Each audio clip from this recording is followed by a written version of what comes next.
नमस्कार। तो इससे पीछे जो है हमने प्राचीन भारत के अंतर्गत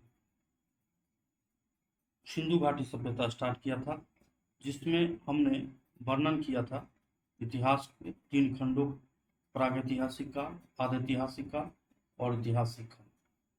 और प्रागैतिहासिक काल के अंतर्गत जो है पाषाण काल आता है। आधैतिहासिक काल के अंतर्गत सिंधु सभ्यता और वैदिक सभ्यता आता है। तो इसी सिंधु घाटी सभ्यता का डिस्कस हम कर रहे थे, जिसमें हमने देखा था कि पुरातात्विक साक्ष्य और साहित्यिक साक्ष्य के आधार पर इतिहास को हमें जानने और समझने का मौका मिलता है।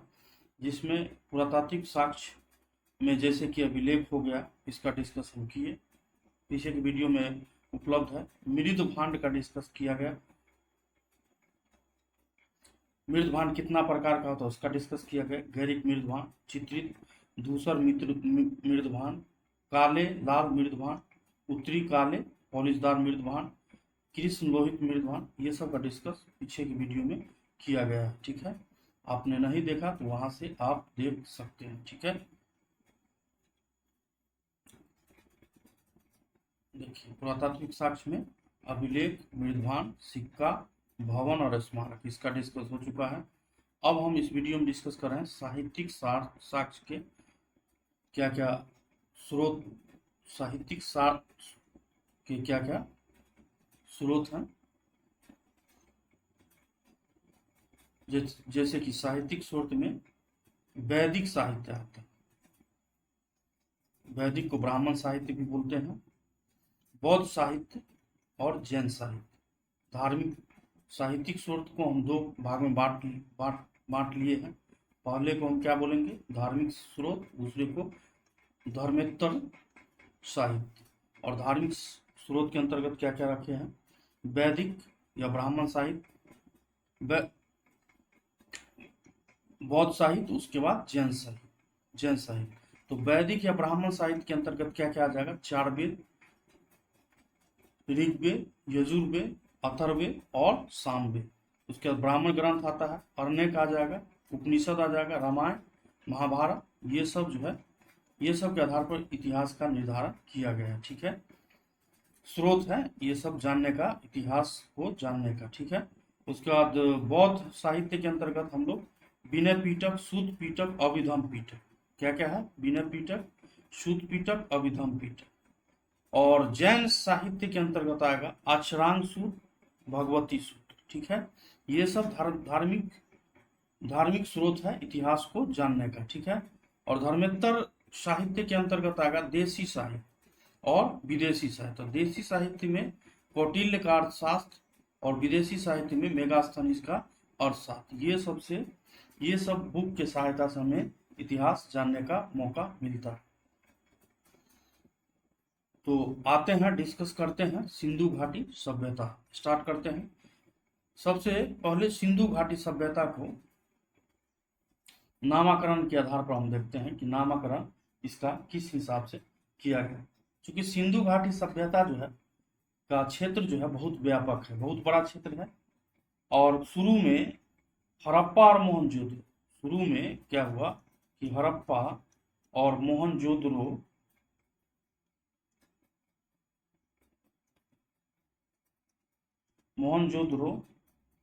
से इस सभ्यता के प्रमाण जो है देखने को हमें मिला है।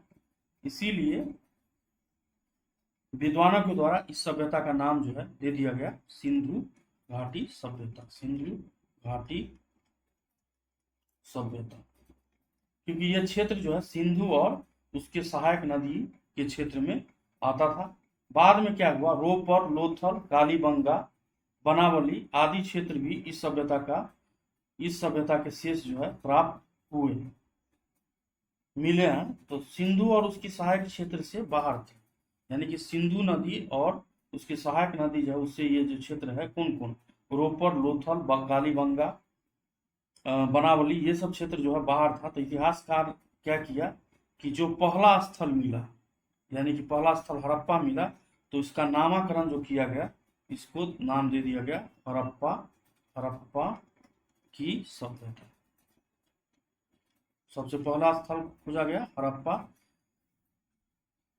ठीक है, तो इसी के नाम पे इसका नाम जो है नामकरण किया गया हड़प्पा सभ्यता। ठीक है, सिंधु घाटी सभ्यता को हम लोग आदि ऐतिहासिक सभ्यता के नाम से जानते हैं। आदि ऐतिहासिक कहने का मतलब क्या है कि आदि ऐतिहासिक कहने का मतलब है कि साक्ष्य उपलब्ध है, स्पष्ट है। साक्ष्य स्पष्ट है, लिपि भी मिला है, लिपि भी प्राप्त हुआ है, लेकिन लिपि को पढ़ा नहीं जा सका है। तो यह जो है एक आदि ऐतिहासिक सभ्यता है। सिंधु घाटी सभ्यता को आदि ऐतिहासिक सभ्यता के रूप में भी जानते हैं। ये क्वेश्चन भी एग्जाम बना है। और इसे कांस्य युगीन सभ्यता भी कहा जाता है, कांस्य युगीन सभ्यता भी कहा जाता है। आप लोग जब नोट बनाएंगे तो लिखेंगे इसे आदि ऐतिहासिक काल के अंतर्गत रखते हैं, आदि ऐतिहासिक काल के अंतर्गत रखते हैं। आदि ऐतिहासिक क्या होता है, साक्ष्य स्पष्ट हो, लेकिन लिपि भी प्राप्त हो, लेकिन लिपि को पढ़ा नहीं जा सकता, इसीलिए इसे आदि ऐतिहासिक काल के अंतर्गत रखा जाता है। और अगला पॉइंट आप लोग लिखेंगे कि कांस्य युगीन सभ्यता भी सिंधु घाटी सभ्यता को कहा जाता था, क्योंकि वहां के लोग इतना इंटेलिजेंट थे उस समय कि ये लोग जो है तांबा और टीन को मिलाकर ये जो है एक नया धातु बना लिए थे, जिसको बोलते हैं हम लोग क्या, कांसा। क्या बोलते हैं, कांसा। कांसा में क्या होता था कि 90% भाग जो है तांबा का रहता था और 10% भाग जो है टीन का उपयोग किया जाता था, क्योंकि तांबा जो है इस क्षेत्र में उपलब्ध था। किस क्षेत्र में, सिंधु घाटी के क्षेत्र में उपलब्ध था, लेकिन टीन जो है ये लोग बाहर से निर्यात करते थे, इसीलिए ये लोग तांबा की मात्रा ज्यादा रखते थे और टीन की मात्रा कम यूज किया करते थे। यानी कि 90% भाग जो है तांबा का होता था और 10% भाग जो है टीन का होता था, इसीलिए इस सभ्यता को हम लोग कांस्य युगीन सभ्यता के भी नाम से जानते हैं। अभी प्रचलन में है, या वैज्ञानिक या फिर क्या बोल सकते इतिहासकार इस बात पे अब विचार कर रहा है कि सिंधु घाटी सभ्यता का नाम अब सिंधु सरस्वती घाटी सभ्यता कहा जाए। ठीक है, इस पे विचार चल रहा है। देखिए, सिंधु घाटी का सेकेंड पॉइंट पे डिस्कस करते हैं। पहले हमने डिस्कस किया नामकरण, सेकेंड पॉइंट पे डिस्कस करते हैं जो है विस्तार। विस्तार के बारे में देखते हैं कि सिंधु घाटी सभ्यता का विस्तार कहाँ कहाँ। बोर्ड को हम डिवाइड कर लिए हैं, ऊपरी भाग को नॉर्थ, नीचे के भाग को साउथ, राइट साइड भाग को वेस्ट यानी कि पूर्व, और इधर जो है पश्चिम। तो नॉर्थ में जो है सिंधु घाटी सभ्यता जो है ये चिनाब नदी है। नॉर्थ में चिनाब नदी एक क्षेत्र है, कहाँ, मांडा जो कि पड़ता है जम्मू कश्मीर में। यहाँ से लेके दक्षिण में दैमाबाद किस नदी के किनारे आप पड़ता है, परवरा नदी। ये क्वेश्चन भी बीपीएससी टीडी के एग्जाम में बना है। ठीक है, तो दक्षिण में जो स्थान है दैमाबाद यहाँ तक फैला हुआ है परवरा नदी के किनारे, जो कि महाराष्ट्र में पड़ता है। पूर्व में जो है आलमगीर मेरठ में पड़ता, उत्तर प्रदेश में, हिंडन नदी के पास। ठीक है, और पश्चिम में जो है ये दासक नदी पड़ता है, और पश्चिम में ये स्थान क्या नाम है, सुतका गेंडोर, जो कि बलूचिस्तान पाकिस्तान में पड़ता है। ठीक है, दासक नदी के किनारे। तो सिंधु घाटी की सभ्यता जो है ये जो है उत्तर से यानी कि यहाँ से यहाँ तक, उत्तर से दक्षिण जो है ये 1600 किलोमीटर तक फैला हुआ है, और पूर्व से यानी कि पूर्व से लेके पश्चिम तक ये जो है 1400 किलोमीटर तक फैला हुआ। कहीं कहीं आपको बुक में 1100 किलोमीटर भी देखने को मिल जाता है। ठीक है, तो इसमें हमने क्या देखा कि नॉर्थ में विस्तार कहाँ तक है सिंधु घाटी का सभ्यता का, चिनाब नदी मांडा जम्मू कश्मीर, दक्षिण दैमाबाद परवरा नदी महाराष्ट्र, पूर्व में आलमगीरपुर मेरठ उत्तर प्रदेश हिंडन नदी, और पश्चिम में दासक नदी सुतका गेंडोर बलूचिस्तान पाकिस्तान में पड़ता है। ठीक है, पूर्व से पश्चिम विस्तार कितना है, 1400 किलोमीटर, और उत्तर से दक्षिण विस्तार है 1600 किलोमीटर। इसी हिसाब से आप लोग कॉपी में नोट बनाएंगे। क्षेत्रफल देखते हैं। क्षेत्रफल जो है सिंधु घाटी सभ्यता का कितना है, 12,99,600 यानी कि इसको जो है हम लोग 13 लाख स्क्वायर किलोमीटर भी बुक में देखने को मिल जाता है। 12,99,600 किलोमीटर। और ये जो भाग है ये एक प्रकार का त्रिभुजाकार भाग है। ये भी क्वेश्चन एग्जाम में बना है कि सिंधु घाटी सभ्यता का जो किस टाइप का देखने को मिलता है। तो ये एक पिक्चर जो है त्रिभुजाकार है, ठीक है। और मिस्र और मेसोपोटामिया की जो सभ्यता है उससे यह 12 गुना बड़ा है। कितना गुना बड़ा है? मिस्र और मेसोपोटामिया की सभ्यता को अगर मिला दे, ठीक है, तो इसका जो क्षेत्र है उससे यह 12 गुना अधिक है, ठीक है। सिंधु घाटी सभ्यता। यहाँ के लोग जो है, जब यहाँ के लोग जो है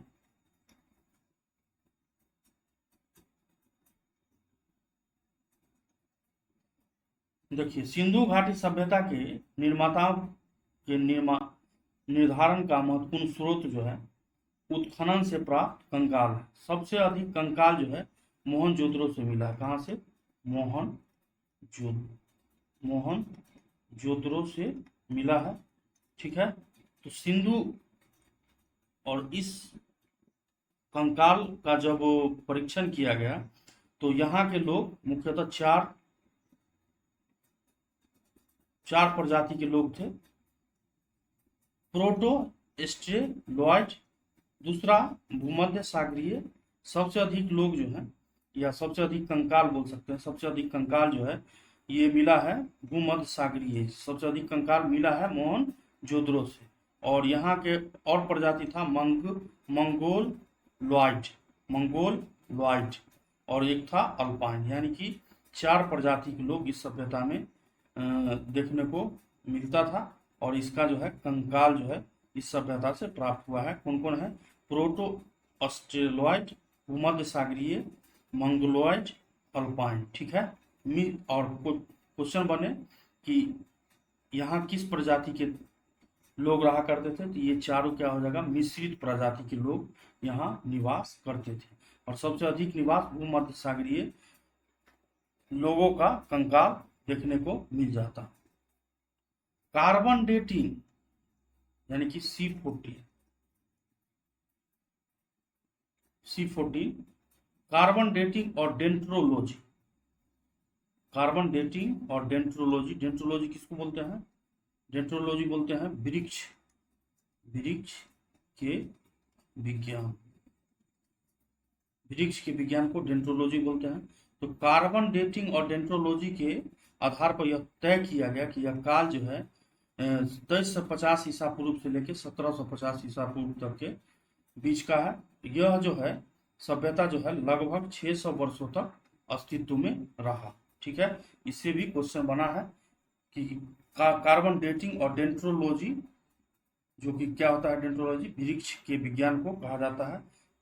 इसके माध्यम से इतिहासकार ने या साइंटिस्ट ने इसका काल का निर्धारण किया, जो कि 2350 ईसा पूर्व से लेकर 1750 ईसा पूर्व तक है। और जो कि 600 वर्षों तक लगभग जो है यह जो है सभ्यता जो है रहा है, ठीक है।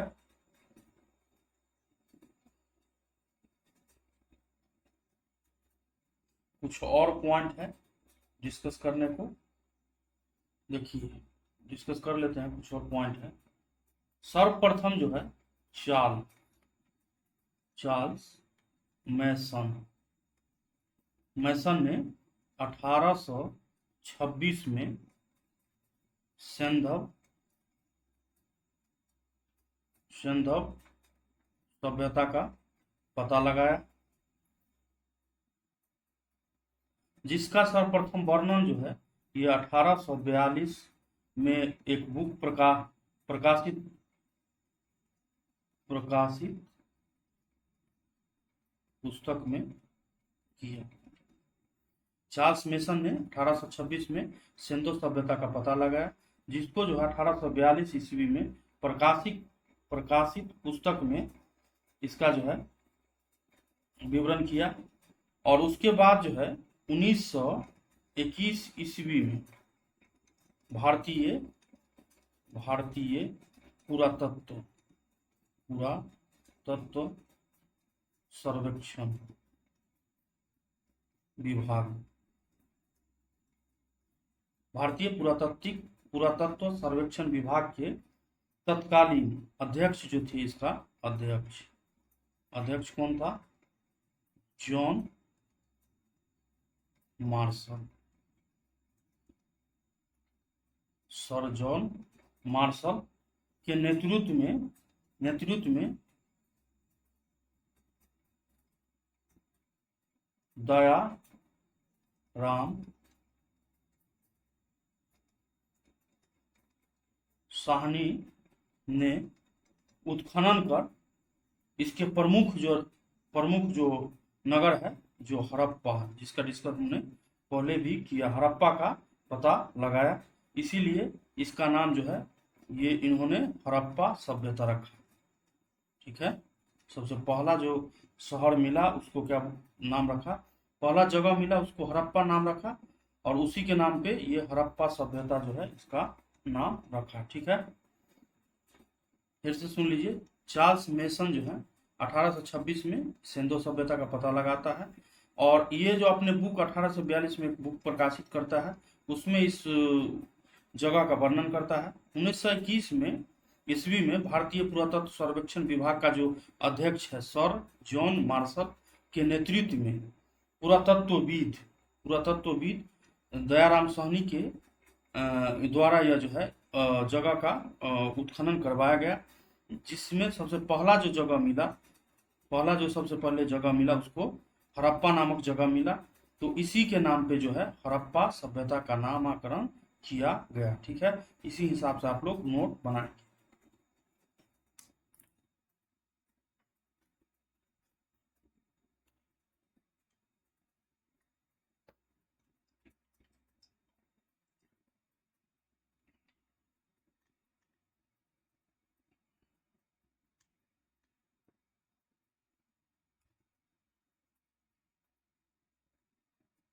विस्तार के बारे में हमने पहले भी चर्चा कर चुके हैं।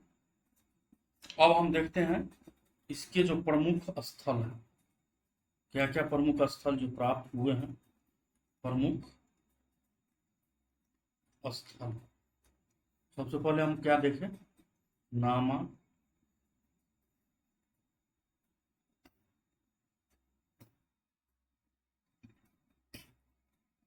सबसे पहले हमने डिस्कस किया नामाकरण के बारे में, उसके बाद हमने डिस्कस किया विस्तार के बारे में कि कहाँ कहाँ विस्तार है। उसके बाद हमने डिस्कस किया इसका निर्धारण किस हिसाब से किया गया, खोजकर्ता, निर्धारण या खोजकर्ता। अब हम डिस्कस करने जा रहे हैं इसके प्रमुख स्थल। इसी हिसाब से आप लोग नोट बनाएंगे। तो प्रमुख स्थल में सबसे पहले आता है हड़प्पा।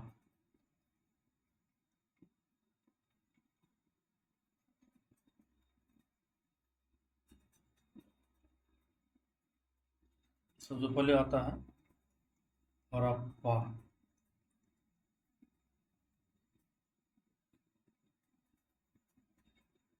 यह जो है रावी नदी के तट पे स्थित है। रावी नदी के तट पे स्थित है। 1921 ईस्वी में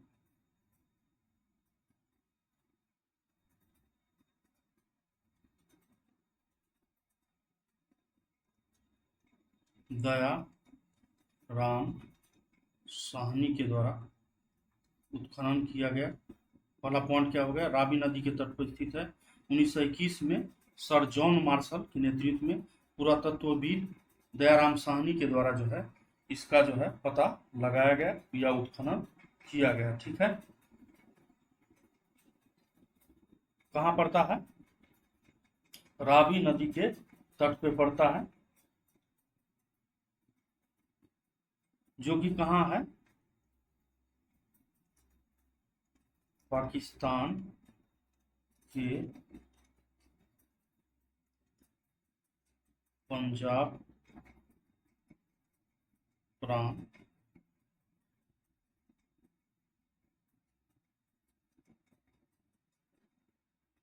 पंजाब, पाकिस्तान के पंजाब प्रांत के मोंट गोमरी जिला कहाँ स्थित है? पाकिस्तान के पंजाब प्रांत के मोंट गोमरी जिला में स्थित है। किस नदी के किनारे? तो रावी नदी हो जाएगा। उत्खनन करता 1921 में दयाराम साहनी, ये हो जाएगा। कुछ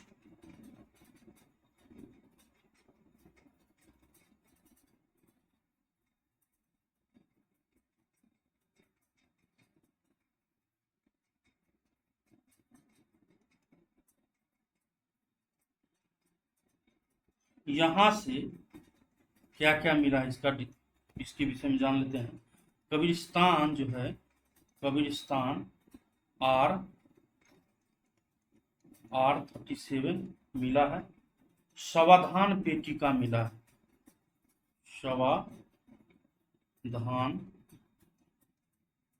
पेटिका मिला है। शंख का बना बैल मिला। स्त्री के गर्भ से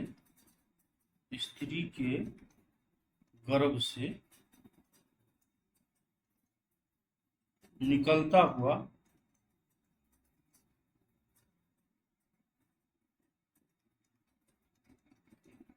पौधा मिला है, जिसको संभवतः जो है उर्वरता की देवी कहा जाता होगा। उर्वरता की देवी कहा जाता होगा। गेहूं और जौ के दाने जो है, दाने मिला है। अन्नागार मिला है। अन्नागार मतलब कहते हैं जहां हम लोग दाना जो है, जैसे गेहूं जौ ये सब जो है फसल को हम लोग रिजर्व करके रखते हैं, उसको अन्नागार बोलते हैं। ठीक है। यहां से स्वास्तिक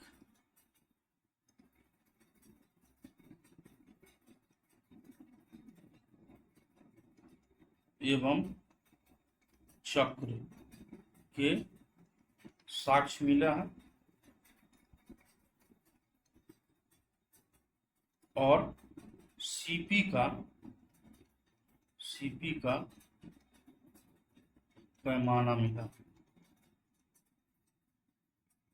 ठीक है। तो हड़प्पा के बारे में हमने सबसे पहले देखे कि कहां पर था, न किस नदी के किनारे क्वेश्चन बनता है। तो हड़प्पा जो है रावी नदी के तट पे है स्थित। 1921 में दयाराम साहनी के द्वारा जो है पता लगाया गया, उत्खनन करता जो थे। और वर्तमान स्थिति कहाँ है इसका? पाकिस्तान के पंजाब प्रांत के माउंट गोमरी जिला में। और यहाँ से क्या क्या देखने को मिला है साक्ष्य जो है कब्रिस्तान R37 नाम का कब्रिस्तान मिला है। सावधान पेटिका मिला है। शंख का बना हुआ बैल मिला है। स्त्री के गर्भ से निकलता हुआ पौधा मिला है, जिसको संभवतः उर्वरता की देवी कहा जाता होगा। गेहूं और जौ के जो है साक्ष्य मिला है। अन्नागार मिला है। और स्वास्तिक एवं चक्र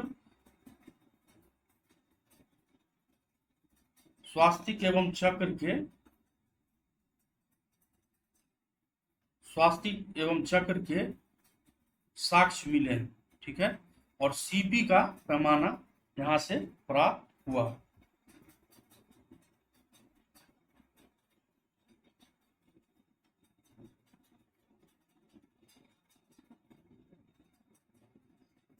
ठीक है। चलिए देखते हैं दूसरा स्थल। दूसरा को हम लोग बोलेंगे मोहन जोदड़ो।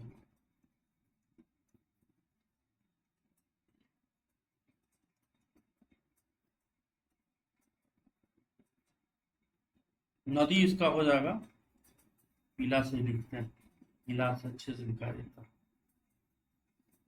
नदी हो जाएगा इसका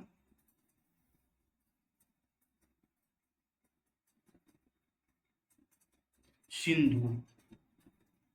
किस नदी के किनारे अवस्थित है? सिंधु। आप लोग जब नोट बनाएंगे तो इस हिसाब से लिखेंगे कि यह जो है सिंधु नदी के किनारे अवस्थित है। ठीक है। उत्खनन करता,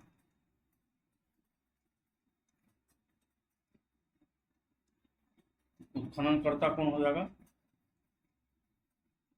राखाल दास बनर्जी। राखाल दास बनर्जी उत्खनन करता हो जाएगा। कब किया? 1922 ईस्वी। ठीक है। प्रेजेंट स्थिति क्या है? सिंध प्रांत के, सिंध प्रांत का लड़काना जिला, जिला जो कि अब पड़ता है अभी पाकिस्तान में। क्या क्या पॉइंट हमने डिस्कस किया? मोहनजोदड़ो का स्थिति क्या है? सिंधु नदी के किनारे है। उत्खनन करता कौन है? राखाल दास बनर्जी, 1922 में उत्खनन किया है। सिंध प्रांत, अभी प्रेजेंट स्थिति क्या है? सिंध प्रांत का लड़काना जिला जो कि पाकिस्तान में पड़ता है। यहां से क्या क्या मिला है ये डिस्कस कर लेते हैं। प्राप्त अवशेष या वस्तु।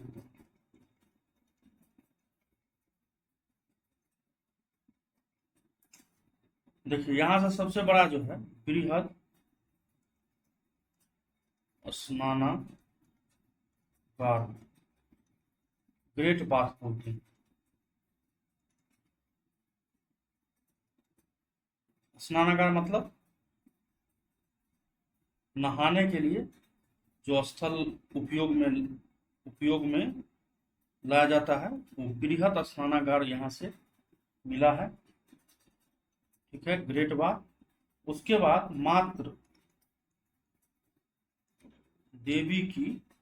मात्र देवी की मूर्ति मिला है।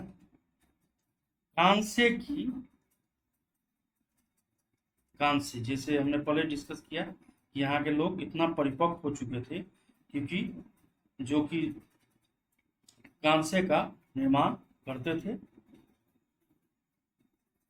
तो कांस्य की नर्तकी की मूर्ति मिला है। उसके बाद राजमुद्रांक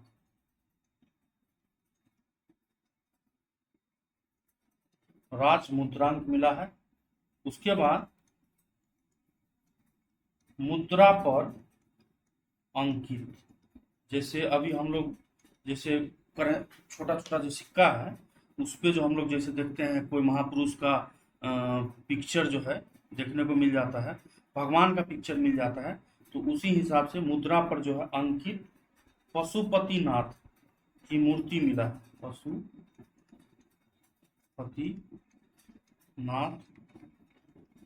की मूर्ति जो है मिला है। सूती कपड़े का साक्ष्य यहां से मिला। सूती कपड़े का साक्ष्य मिला है। हाथी का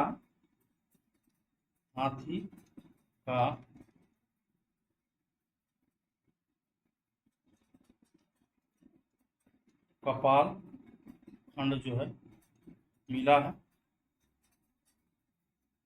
गीली मिट्टी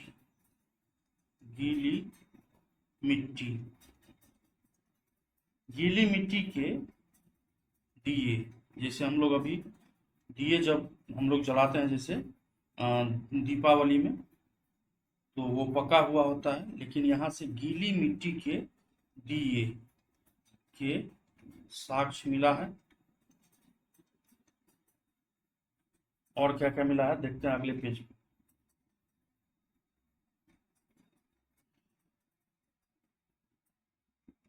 गले हुए तांबे का ढेर मिला है।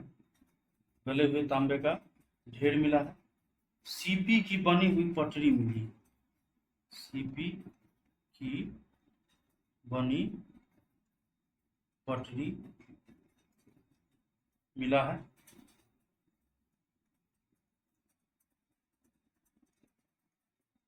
कुंभकारों के 6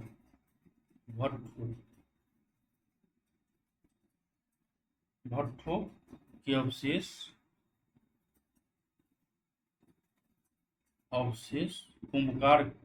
कुंभकारों के 6 भट्ठों के अवशेष जो है प्राप्त हुआ है।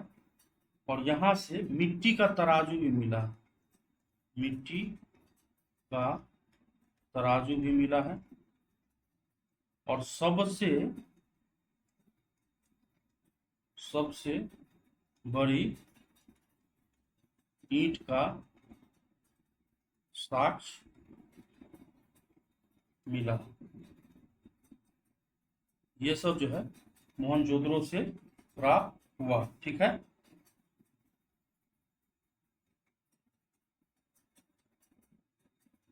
देखिए मोहनजोदड़ो का क्या मतलब होता है। मोहनजोदड़ो का अर्थ क्या है। मृतकों का टीला। मृतकों का टीला। ये भी एग्जाम में क्वेश्चन बना है कि मोहनजोदड़ो का क्या अर्थ होता है। यह जो होता है मृतकों का टीला। ठीक है।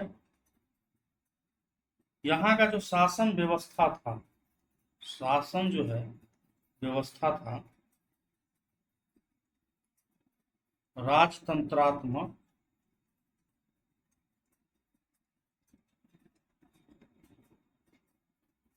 यहाँ का व्यवस्था जो है राजतंत्रात्मक नहीं होकर कैसा था, जनतंत्रात्मक। जनतंत्रात्मक।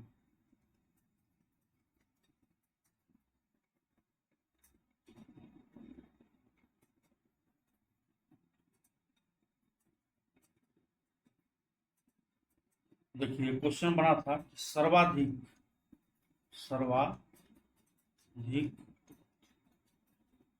महत्वपूर्ण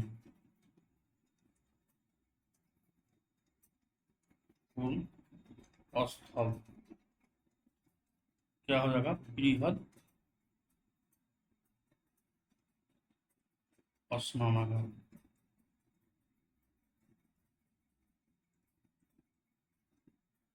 ठीक है। क्या हो जाएगा, तो मोहनजोदड़ो का क्या अर्थ है, मृतकों का टीला। तो नोट में जब आप लोग बनाएंगे तो इसे लिखेंगे कि मोहनजोदड़ो का अर्थ होता है मृतकों का टीला।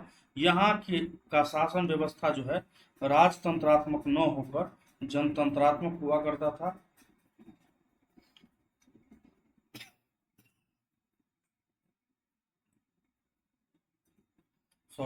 सर्वाधिक महत्वपूर्ण स्थल जो है बृहद स्नानागार यहाँ से प्राप्त हुआ है।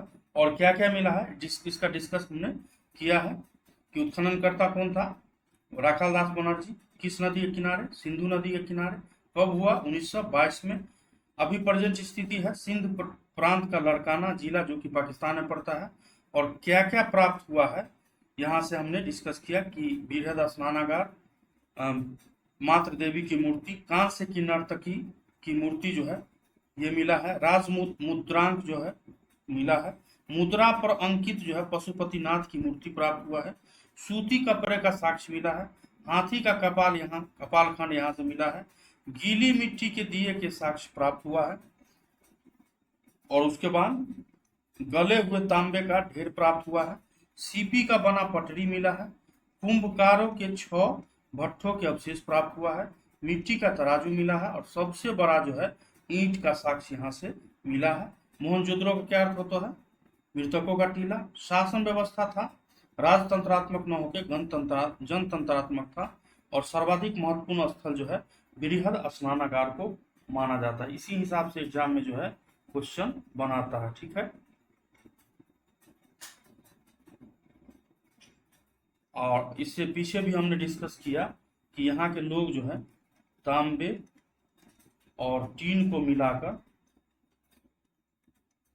कांसे का निर्माण किया करते थे। कांसे का निर्माण किया करते थे, यानी कि इसका भाग 90% और ये जो है 10% भाग इसका हुआ करता था। कितना? टीन का 10% भाग हुआ करता था। मोहनजोदड़ो से कांसे की एक नर्तकी की मूर्ति पाई गई है, जिसका डिस्कस हमने किया है, जो द्रवी मोम से बनी हुई है। ये भी एग्जाम में क्वेश्चन बना हुआ है कि किस हिसाब का बना हुआ है।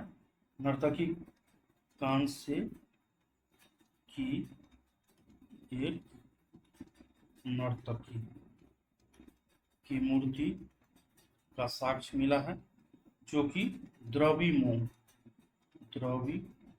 मोम विधि से तैयार किया गया है। ठीक है, द्रवी मोम को हम लोग बोलते हैं लॉस्ट वैक्स मेथड।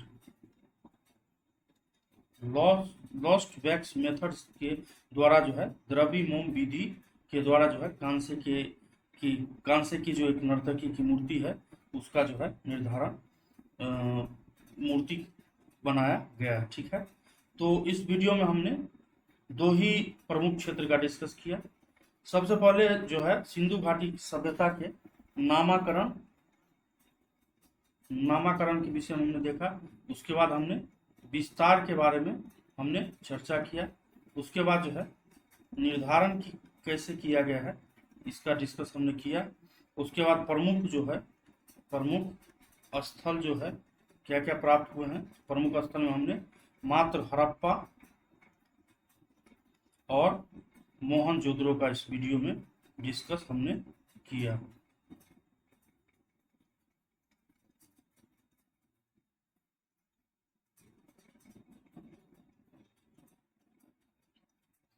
ठीक है, हड़प्पा और मोहनजोदड़ो का डिस्कस हमने इसमें किया। तो हड़प्पा और भी स्थल है, जैसे चहुंद्रो, लोथल, राखीगढ़ी, कालीबंगा, ये सब बनावली, ये सब का डिस्कस हम आगे करते रहेंगे। तो इससे पीछे आपने अगर वीडियो नहीं देखा तो पहले शुरू स्टार्टिंग से, यानी कि सिलेबस से आप लोग देखना चालू कर दीजिए। इस वीडियो के नीचे भी लिंक आपको मिल जाएगा, डिस्क्रिप्शन में लिंक दिया गया है। पहले सिलेबस देखिए, उसके बाद क्लास स्टार्टिंग कहाँ से किया गया वहाँ से देखना स्टार्ट करें।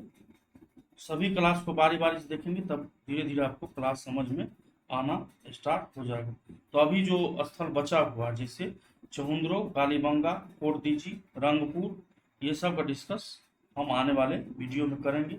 उसके बाद हम डिस्कस करेंगे हड़प्पा के लोग जो है लिपि के बारे में, उसके सामाजिक जीवन कैसा था, राजनीतिक जीवन कैसा था, धार्मिक जीवन किस प्रकार का था, आर्थिक किस प्रकार का था, और सभ्यता के पतन का क्या क्या कारण रहा।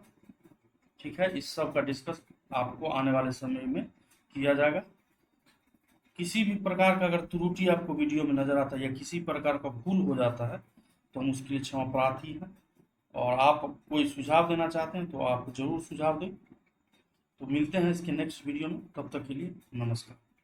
इसका अगर PDF आप लोग को चाहिए